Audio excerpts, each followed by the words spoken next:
주시는 말씀은 창세기 9장 25절에서 27절까지 말씀입니다.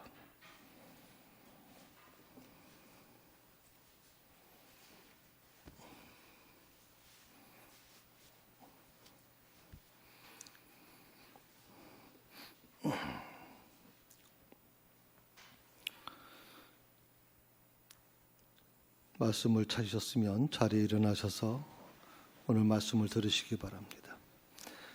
이에 이르되 가나안은 저주를 받아 그의 형제의 종들의 종이 되기를 원하노라 하고 또 이르되 셈의 하나님 여호와를 찬송하리로다.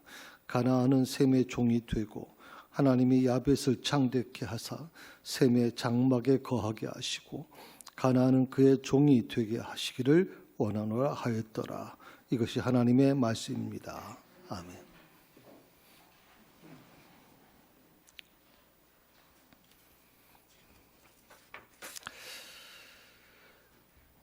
노아에게는 3명의 아들이 있었습니다. 여러분 잘 아시는 것처럼 셈 첫째 장남이죠. 그리고 둘째가 함입니다. 그리고 막내가 야벳입니다.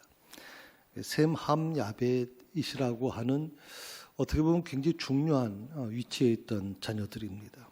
그런데 오늘 노아가 창세기 9장 25절에서 27절에 보게 되면 세 아들에게 축복과 저주를 선포하고 있는 내용이 나오게 됩니다. 조금 배경 설명을 말씀을 드리게 되면 노아가 이제 홍수로부터 구원받고 나서 이제 농작물을 심죠. 그 농작물을 이제 키웁니다. 그 중에 포도나무를 키우게 되고 거기에서 이제 포도를 얻게 돼서 그것을 술로 만들어서 포도주로 만들어서 마셨다가 결국에는 벌거벗은 상태로 이제 잠에 취하게 되죠. 그것을 자녀들이 보고 나서 두 자녀 셈과 야벳은 아버지의 그 벌거벗은 모습을 보지 아니하고 돌아서서 이제 그 벌거벗은 몸을 가려줬다면 함이라고 하는 둘째 아들이 이 부분에 대해서 굉장히 조롱하는 모습을 우리가 보게 됩니다. 그것을 들은 노아가 아주 분노해서 이런 선포를 하게 되죠. 자, 가나안은 저주를 받아 그 형제의 종들의 종이 되기를 원하노라. 그것도 한 번 있어요. 셈의 하나님 여호와를 찬송하리로다. 가나안은 셈의 종이 되고 그러면서 이제 마지막에 보게 되면 이제 야벳에 대한 부분이 이제 나옵니다만은 셈과 야벳에 대한 것은 자식들에 대한 그 노아의 아들이니까 그렇게 예언할 수 있습니다. 선포할 수 있죠. 그런데 재미있는 것은 함이 나와야 되는데 저주받아야 될 대상인 함이 나와야 되는데 함이 안 나오고 갑자기 엉뚱한 이름이 나옵니다. 가나안이라는 이름이 나옵니다. 성경을 읽으시면서 이게 어떻게 된 거지? 분명 노아는 자기 자식들에게 이 축복과 저주를 선포했는데 왜 셈과 야벳은 그대로 나왔는데 둘째 아들, 저주받을 둘째 아들은 함은 이름이 나오지 않고 엉뚱한 가나안이라는 이름이 나오는가? 이 가나안은 저주를 받아 뭐라고 얘기합니까? 그 형제들의 종들이 그 형제의 종들의 종이 되기를 원한다. 그냥 종이 아니라 종이 되라는 것이 아니라 종들의 종이 되기를 원한다. 아주 복수용을 썼어야죠. 아주 이 노아의 이 저주에 대한 이 부분은 너무나도 강력해요. 아주 무서운 저주죠. 여기서 아까 좀 말씀드린 것처럼 왜 함이 아니고 가나안이냐라고 하는 이 부분인데 가나안은 함의 네 번째 아들입니다. 네 번째 아들. 왜 함에 대한 부분, 함의 잘못에 대해서 함에게 저주를 내리셔야 되는데 왜 함이 아닌 가나안에게 그 아들 가나안에게 그렇게 저주를 내렸는가? 그것은 가나안이라고 하는 이름을 여러분 좀 관심 있는 분들은 아실 겁니다. 가나안은 뭐죠? 약속의 땅. 이스라엘 백성들이 430년 노예 생활에서 풀려나서 하나님의 언약의 땅, 그 땅의 이름이 뭐예요? 어떤 이름이었어요?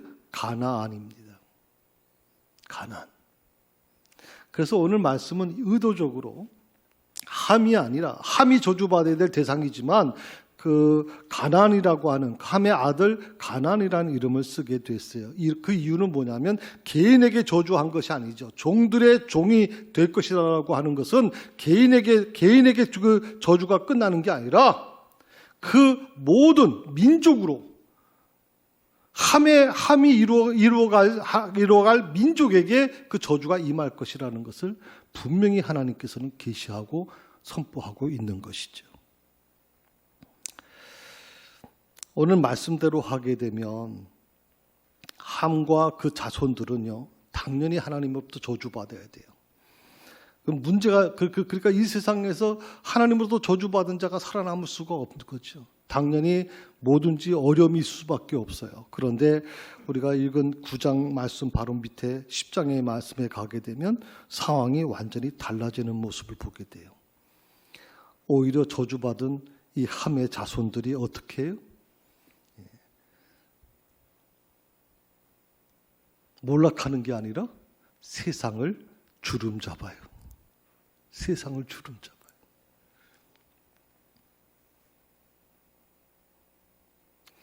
저주받은 함의 자손들이 놀랍게도 세계 주도권을 잡고 급부상하는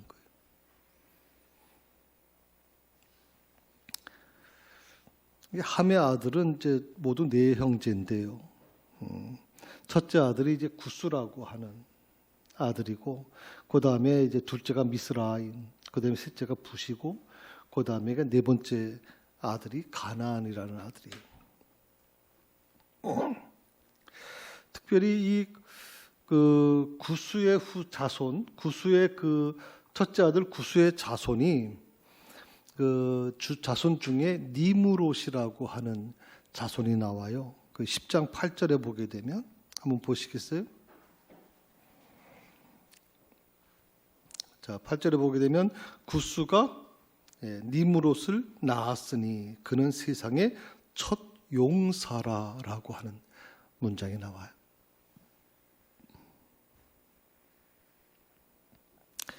세상의 첫 용사라고 하는 것은 이걸 다른 성경에서 보게 되니까 세상의 첫 정복자였다라고 그래 해석을 하고 있더라고요.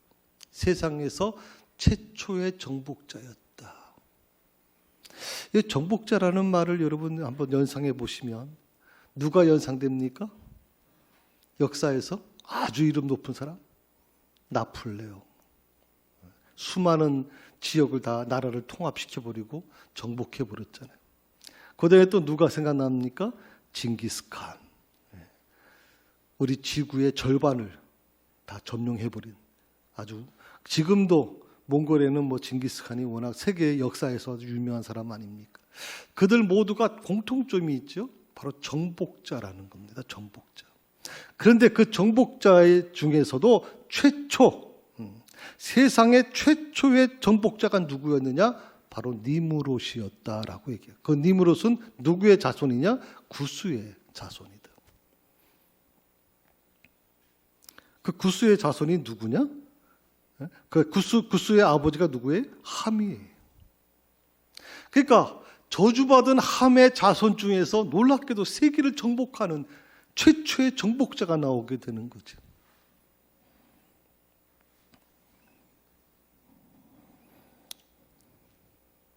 특히 이 니므롯이라고 하는 이 사람은요, 대단한 사람이에요. 뭐 성경에는 이제 영웅이다, 보통 세상의 첫 용사라 이렇게 표현을 했습니다만은 어떻게 보면 이 그 니므롯은요, 건축에 아주 재능이 있던 사람이에요. 어떤 학자는 이렇게까지 얘기합니다. 그의 건축은 신들린 것 같았다라고까지 표현하고 있어요. 그래서 재밌는 게 있어요. 이 니므롯이 이제 건설한 그 지역들이 나와요. 그게 뭐냐면 바벨이라는 지역. 많이 들었죠? 바벨. 그 다음에 에렉이라고 하는 지역, 아까시라는 지역과 갈레라고 하는 지역을 건설해요. 그 다음에 여러분 좀 더 많이 알고 있는 니누의 성, 니누의 성에 대한 부분. 뭐 요나 사건 때문에 알잖아요. 니누의 성. 그 니누의 성을 만든 사람이 누구냐면 바로 그 니무롯이라는 사람이에요. 그 다음에 르호보딜, 갈라, 레센이라고 하는 것을 건축했어요. 이 레센이라고 하는 말은 굉장히 중요한 단어이기 때문에 제가 빨간색으로 표현했습니다. 건설과 건축이라고 하는 건 전문 용어니까 여러분이 꼭 알 필요는 없지만 왜 뭐 바벨은 건설했고 뭐 니느웨는 왜 레센은 왜 건축했다고 얘기하느냐라고 얘기합니다. 건설은 뭐예요? 일반 우리가 건축하는 거하고 거기 토목이 연결된 거예요. 대규모 요즘 말로 하면 신도시나 마찬가지. 그런 어마어마한 규모의 건설을 한 것이고 건축이라는 것은 우리가 좀 축소된 구조물을 대상으로 할 때 이제 건축이라는 말을 쓰고 있죠. 그러니까 이 성들 니느웨라든지 르호보드라든지 갈라라든지 레센이라고 하는 이 모든 그 성들의 특징이 뭐냐? 세상의 모든 권력과 부가 집중된 세계 중심의 도시였다는 거예요. 세계 중심의 건물. 그러니까 처음으로 이해가 안 되는 것은 하나님께서 함을 저주시켰어요. 함을 심판했어요. 너희 후손들은 반드시 종들의 종이 될 것이다 라고 말씀하셨어요. 그런데 현실은 어떻습니까? 놀랍게도 세상에서는 함의 자손들이 더 잘 나가요. 더 잘 돼요. 세상의 최초의 정복자가 되고 그리고 세상의 모든 권력과 부가 집중된 그런 세계 중심의 도시를 건축하는 대단한 사람들이죠.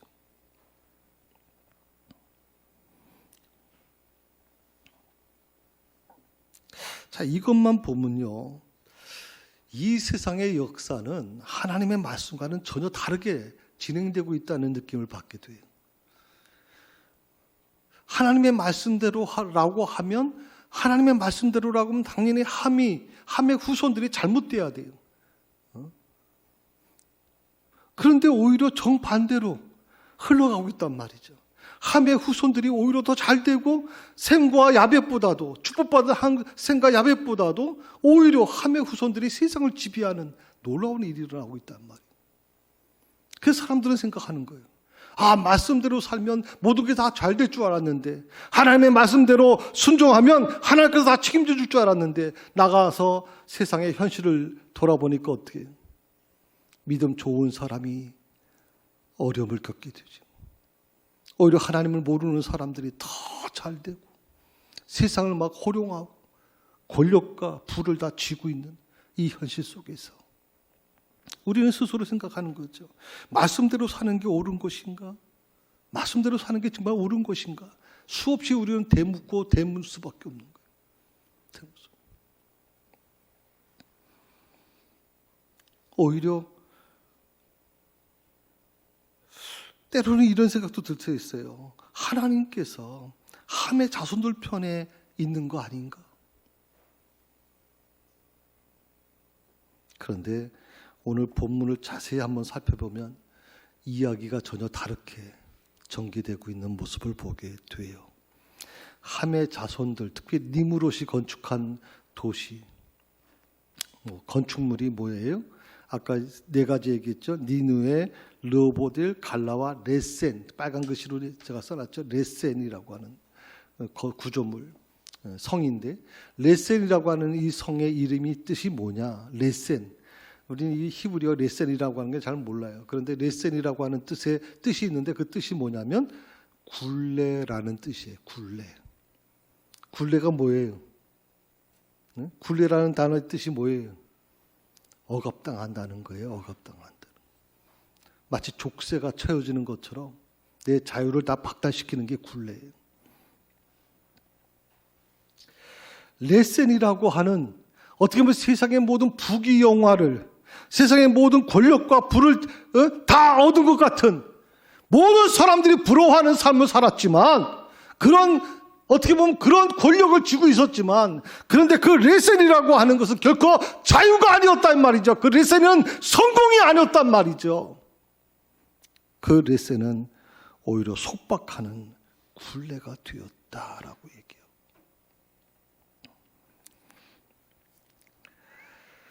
이 말씀을 오늘 우리 삶에 좀 적용해 봤어요.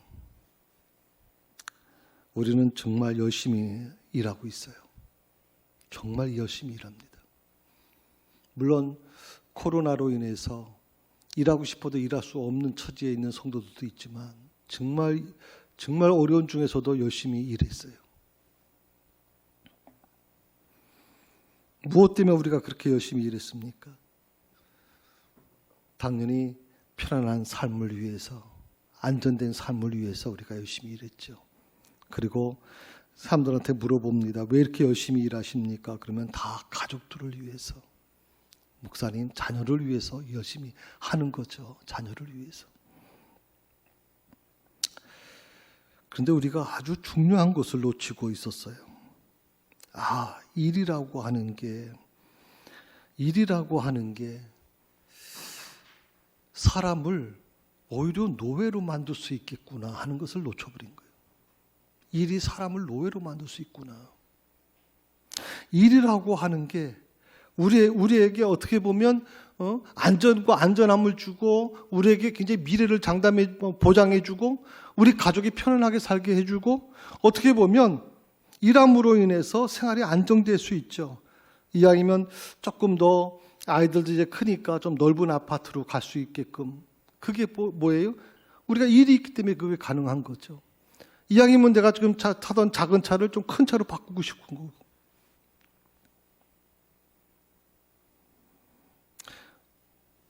아이들 좀 학원에 보내려고 해도 내가 열심히 일을 해야 되잖아요.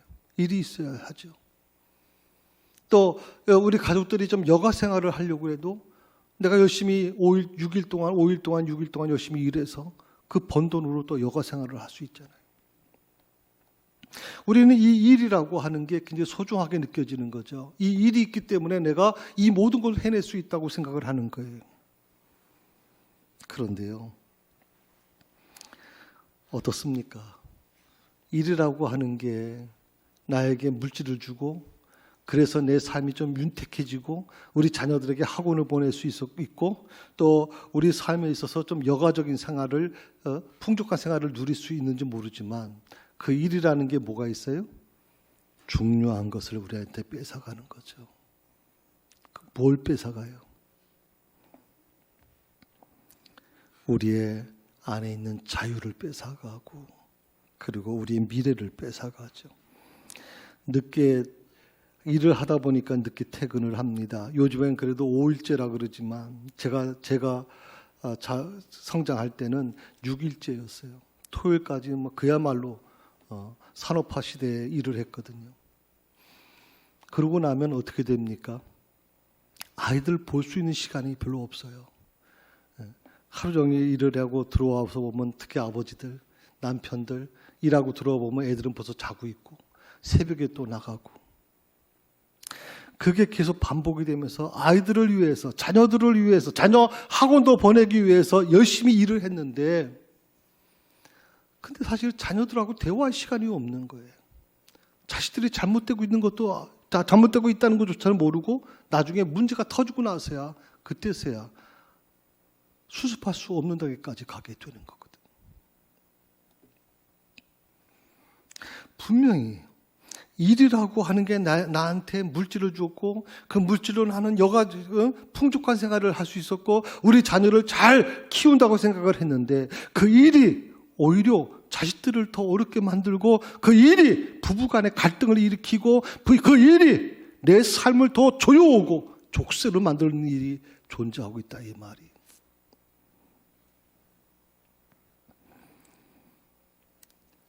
사람들은 때로는 자신들이 만든 거대한 그 콘크리트 속에서, 건물 속에서 하루 종일 갇혀서 있는 거예요.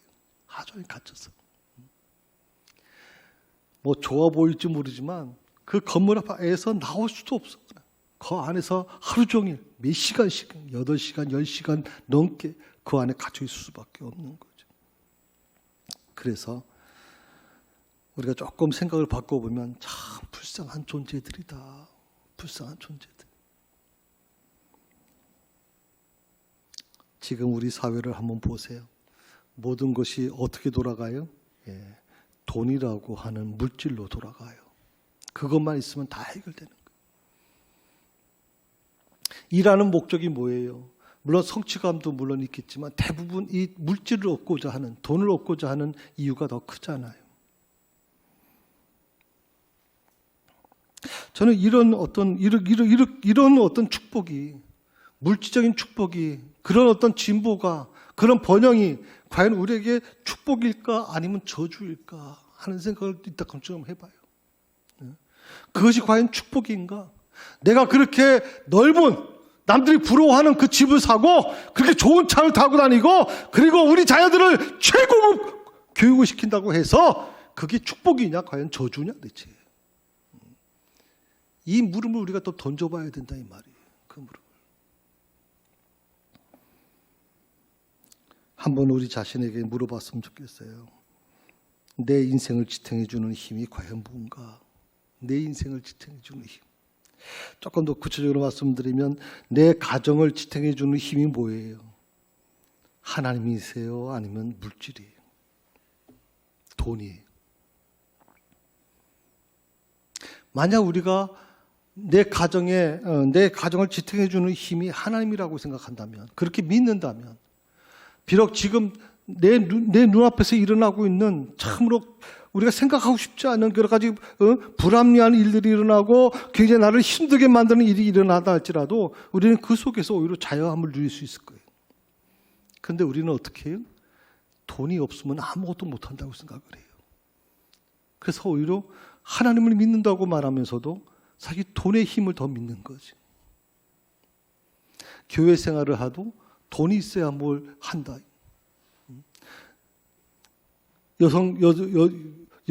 여성연합회에서 아니면 여성교회에서 뭘 하려고 해도 그래도 돈이 좀 내야 뭘 하지.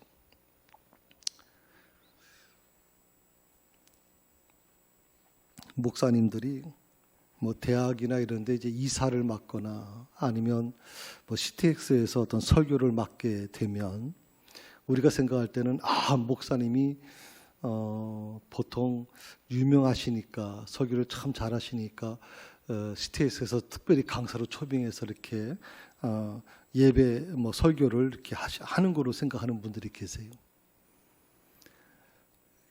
그렇지 않아요. CTX에서 설교를 하려고 하면 1년 동안에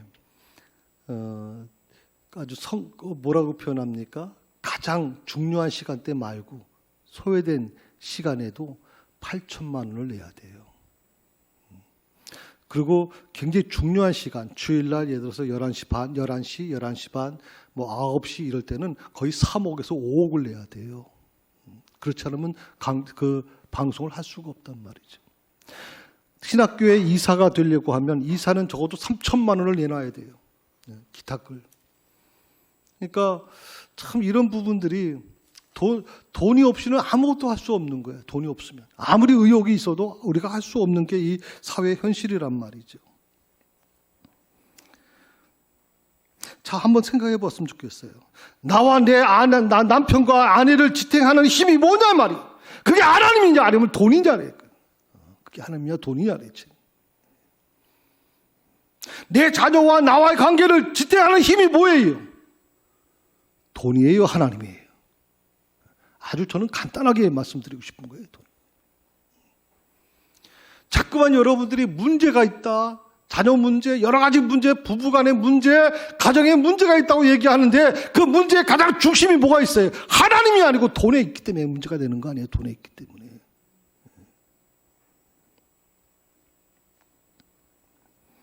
신학자들이 11장에 나오는 바벨이라고 하는, 우리 바벨탑 사건 알잖아요. 인간이 신이 되고자 하는 해서 쌓았던 탑. 우린 탑으로 알고 있어요. 어릴 때부터 그렇게 교육받았죠. 탑이라고. 근데 이 바벨이라고 하는 이름 자체가 무슨 뜻이냐면 신의 문이라는 뜻이에요. 신의 문. 신의 문이라는 게 무슨 말이에요? 신에게 도달할 수 있는 문. 신에게 도달하는, 뭐 또 좀 다르게 말씀드리면 신을 만나는 통로. 그러니까 니므롯이라고 하는 함의 후손이 만들었던 건설한 이 바벨이라고 하는 이 지역 뜻은 신을 만나는 통로라고 하는 뜻이에요. 신을 만나는 통로.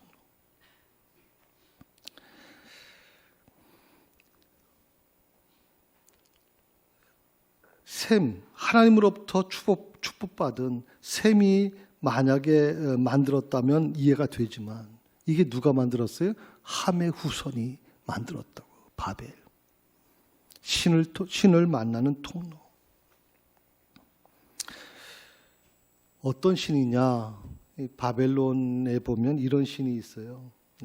마르독이라고 하는 신인데 이걸 말독이라고 하는 말을 쓰기도 하고 마르독이라는 말을 쓰기도 해요.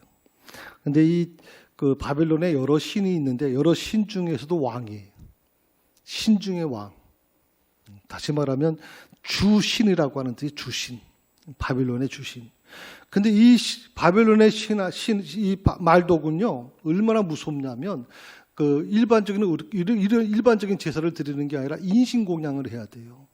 살아있는 사람을 제물로 드려야 되는 그런, 우상이에요.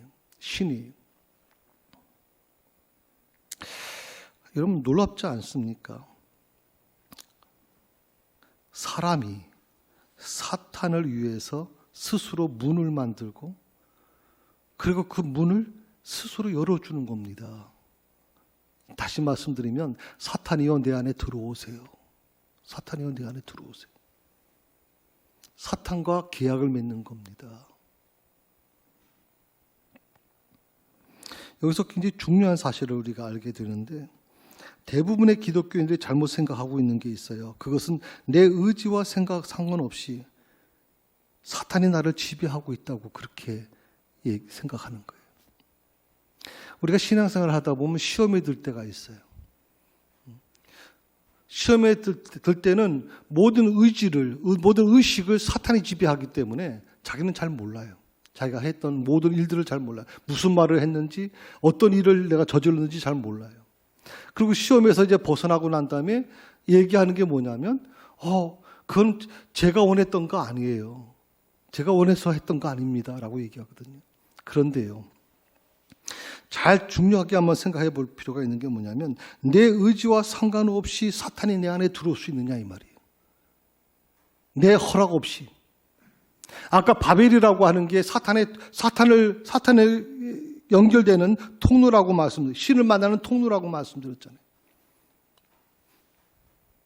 우리 안에 수없이 끊임없이 바벨이 존재하고 있는 거예요. 그리고 스스로 사탄을 불러들이고 있는 거예요. 사탄을 불러들이고 있는 거죠. 그게 쉽게 말하면 우리 신앙생활을 하는데 시험이라는 뜻이에요. 시험. 여러분 기억하십시오. 사탄이 내 안에 들어올 수 있는 것은 오직 내가 동의할 때만 가능한 것이지 내가 동의하지 않는데 사탄이 내 안에 들어올 수 없어요. 그때.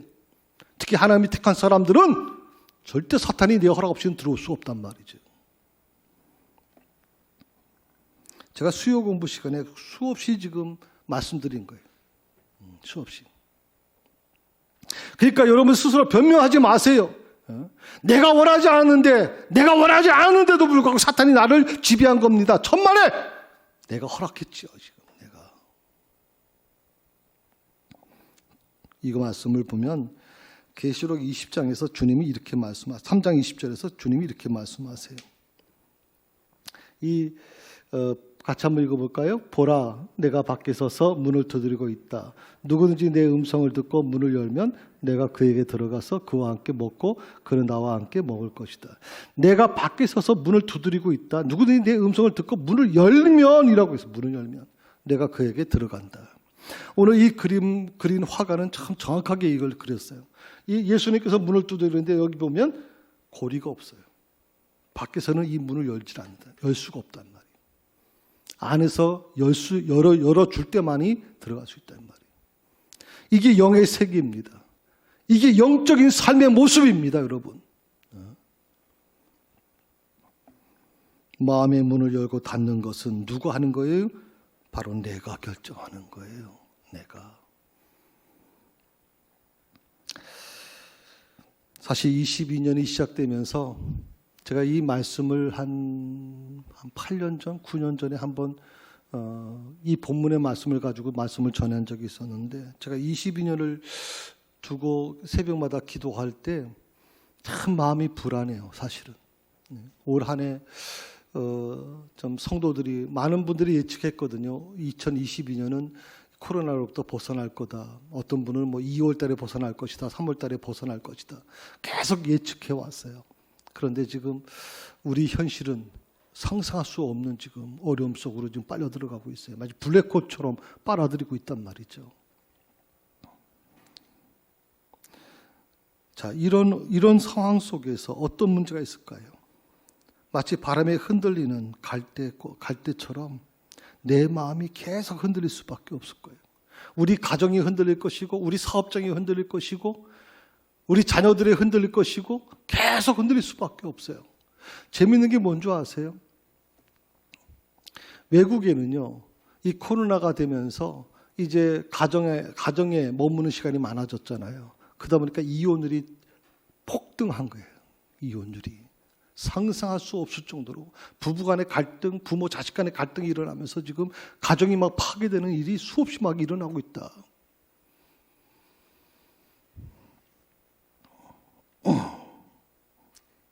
자, 이 풍전등화 같은 우리 마음을 어떻게 지킬 것이냐 그랬지.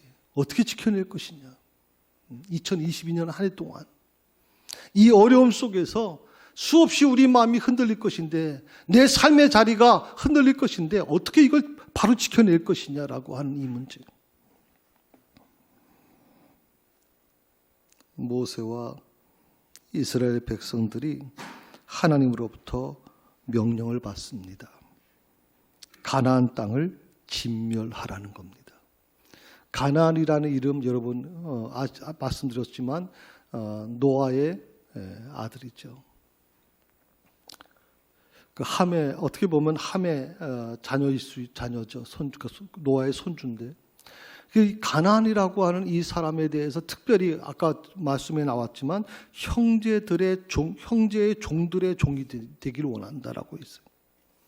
어떻게 보면 가장 저주 중에 아주 강력한 저주거든요. 형제들의 종들의 종.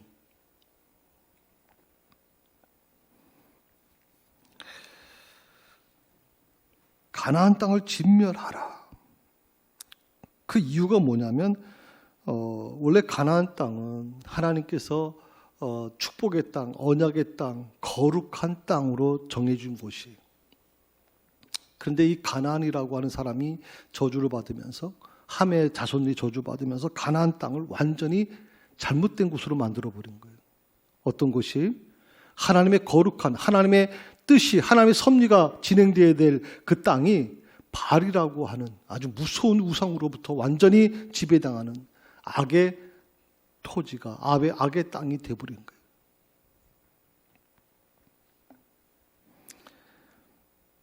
이스라엘 백성들이 하나님으로부터 책망을 받은 이유는 간단해요.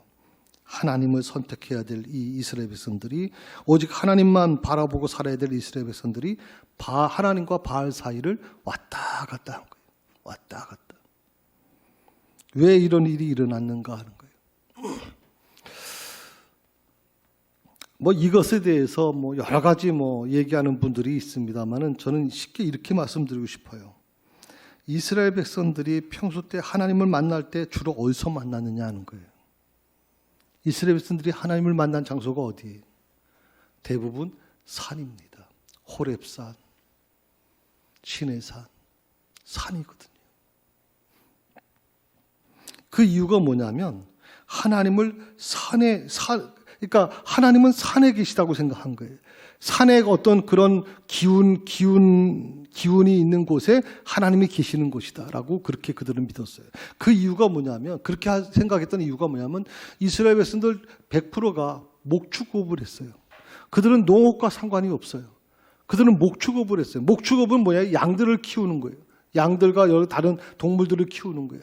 동물들을 키우면 어떻게 해요? 지금도 근동지방에 그렇게 하고 있잖아요. 양들을 겨울에는 이쪽으로 이동시켜서 푸른 풀밭이 있는 곳에 데려가서 또 먹이고 또 이동하고, 주로 산에 양들이 머문단 말이죠.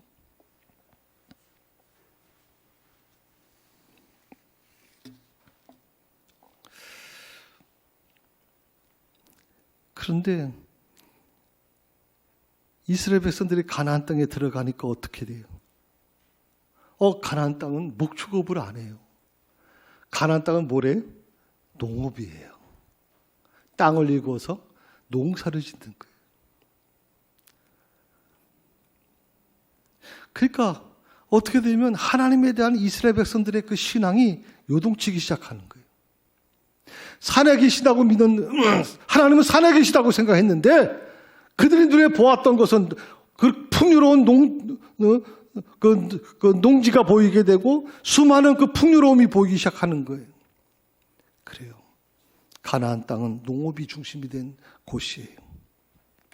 그래서 목축업만 하던 이스라엘 백성들이 자연스럽게 농업을 받아들일 수밖에 없었고 농사를 짓기 시작하면서 누구를 더 의지하게 된 거예요. 산에 계시는 하나님이 아니라 농업을 주관하는, 농사를 주관하는, 비를 내려주고 태양을 해주고 그리고 또 농사가 풍년이 되도록 만들어주는 신, 바로 바알이라는 신이거든요. 여기에 완전히 이스라엘 백성들이 넘어가 버려요.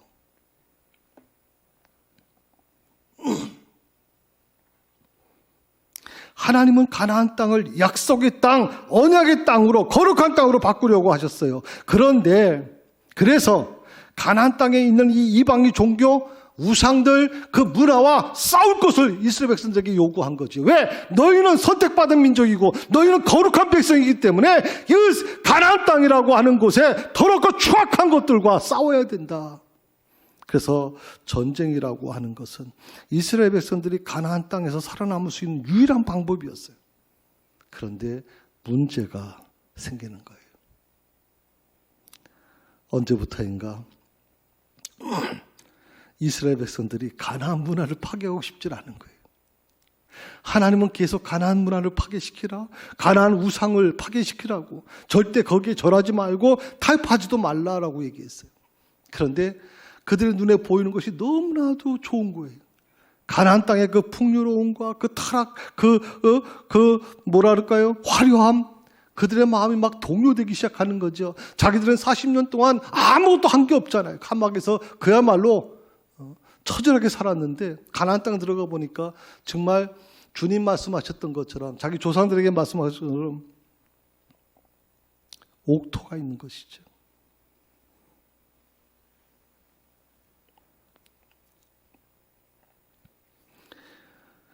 그러니까 파괴하지 않는 거예요. 하나님이 말씀하셔도 전혀 들으려고 하지 않아요. 그 대표적인 예가 누구냐면 바로 사울 왕이에요. 아말렉과의 전투에서 하나님이 분명히 사무엘을 통해서 지시합니다. 아말렉 땅을 정복하되 그 땅에 있는 단 하나, 어떤 생명도 살리지 마라. 사람이건 짐승이건 누구도 살려놓으서는 않는다. 다 죽여라. 그리고 그들의 모든 재산, 그들이 갖고 있는 모든 양들 다 죽여라. 그리고 땅에 묻어라. 그 어떤 것도 취해서는 안 된다. 그런데 어떻게 됐어요? 사울 왕은 살찐 양들을 살려내요. 그리고 그 중에 왕을 비롯한 중요한 지책에 있는 사람들을 살려내요. 그리고 그들은 사울 왕이 뭐라고 얘기합니까? 왜 이 양들을 죽여야 됩니까? 대묻고 있는 거예요. 이 양들을 왜 죽여야 돼요? 죄 없는 양들을. 하나님은 분명히 아말렉 족속의 그 땅에 있는 모든 것을 다 진멸할 것이며 그 모든 재산은 누구도 손대서는 안 되며 땅에 묻으라고 얘기했는데, 놀랍게도 이스라엘의 왕이 뭐라고 얘기합니까? 왜 그렇게 해야 되는 겁니까? 라고 묻고 있는 거예요. 왜 그렇게 해야 되는?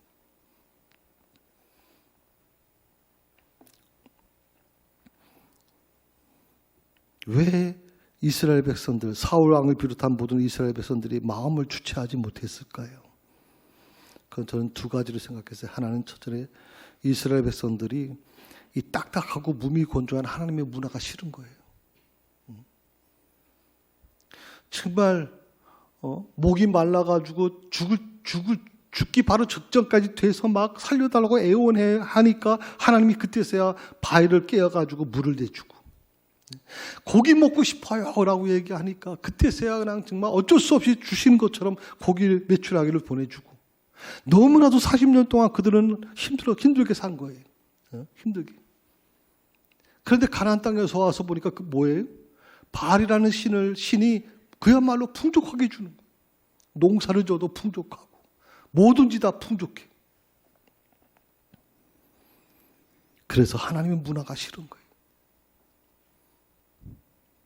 대신 가나안 문화, 쾌락적이고 화려한 거기에 더 매력을 느끼게 되죠. 성도 여러분, 지금도 우리 가정에 가나안 문화가 잠식해 오고 있어요. 여러분의 자녀들에게 가나안 문화가 들어오고 있어요, 지금. 교회 안에도 마찬가지예요. 가나안 문화가 들어오고 있어요. 그런데 그 문화는 우리가 이 교회에서 믿음으로 살려고 몸부림치던 우리의 모습 속에서 오히려 그 모습이 더 화려하고 그 모습이 더 좋아 보이기 시작하는 거예요. 내 마음을 빼앗아 버리고 이렇게 꼭 힘들게 내가 신앙생활을 해야 되는가에 대한 의문을 제기하기 시작하는 거예요.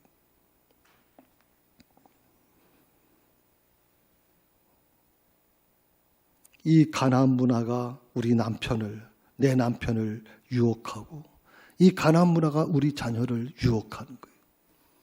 더 나아가서 교회 목사를 유혹하고 교회 중직자들을 유혹하고 성도들을 택한 하나님의 선민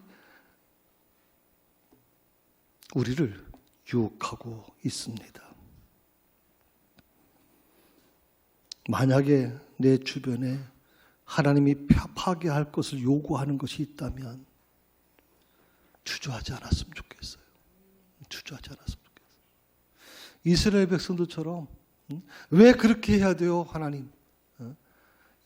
왜 이 생명을 진멸해야 되는 것입니까? 라고 토를 다기 시작하고 하나님의 뜻을 거스리는 삶을 살지 않았으면 좋겠어요. 2022년은 정말 하나님이 말씀하시면 내 의지와 내 생각을 다 내려놓고 하나님의 뜻을 우리가 따랐으면 좋겠어요. 파괴하라 하면 파괴하면 돼요.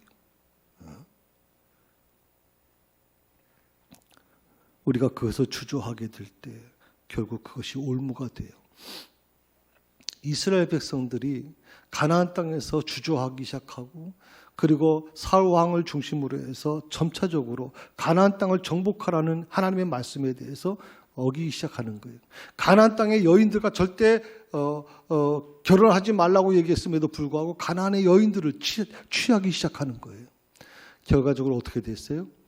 이스라엘의 신앙이 무너지기 시작하면서 하나님께서 이스라엘을 버리려고까지 생각하시는 거거든요. 기독교인이 되었을 때 가장 먼저 나타나는 변화가 뭔지 아세요? 그것은 이 세상의 기준대로 내가 살지 않겠습니다 하는 거예요. 이 세상의 기준대로 살지 않겠습니다. 제가 특별히 예언하는 사람, 목사는 아니지만 아까도 말씀드렸지만 2022년은 많이 힘들 거예요. 우리 직장도 힘들 것이고 또 여러 가지 우리의 사업장도 힘들 것이고 힘들 수 있어요. 그런데 이럴 때 하나님을 믿는 내가 어떻게 해야 될 것이냐? 저는 버려야 된다고 생각해요. 버릴 건 진정으로 버려야 된다고 생각을 합니다. 그래야 위기를 우리가 이겨낼 수 있다고 생각해요. 내가 기독교인이기 때문에 버려야 될 게 과연 뭘까? 내가 목사이기 때문에 버려야 될 게 뭘까? 수없이 제가 목회를 하면서 수없이 하나님께 되물었던 게 바로 그거예요. 목사기 때문에 내가 버려야 되는 것이 있다면 그 버려야 될 것을 내가 버리지 못한 게 과연 뭐가 있는가? 수없이. 내가 성도들에게 이렇게 살라고 말씀을 전하면서 내가 그렇게 살지 않은 목사라면 그건 거짓이고 사기지. 그게 어디 하나님의 종으로서 말씀을 전하는 자인가 되지.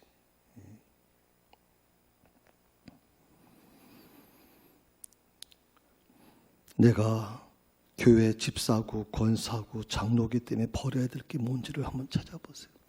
그리고 과감하게 우리가 버려야 될 거예요. 버리는 것은 결코 쉽지 않습니다. 그러나 버리면 진정한 행복을 누리게 될 거예요.